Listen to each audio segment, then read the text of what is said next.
In this video, I'm gonna be showing you how to remove or delete email address from your Facebook account.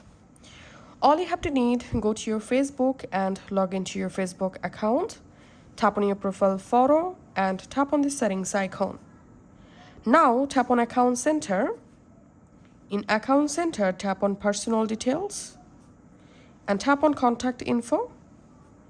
In here, you will find all of your add-date email accounts or email address. Now, to remove any email address, just tap on the email that you want to remove. Tap on Delete Email. Tap on Delete. And we can see the email address successfully deleted. To delete any email address, it may ask you to verify your Facebook account password, or it may ask you to verify your Facebook account another email address or phone number. So just go ahead and verify your Facebook account and the email address will be deleted from your Facebook. Thanks for watching.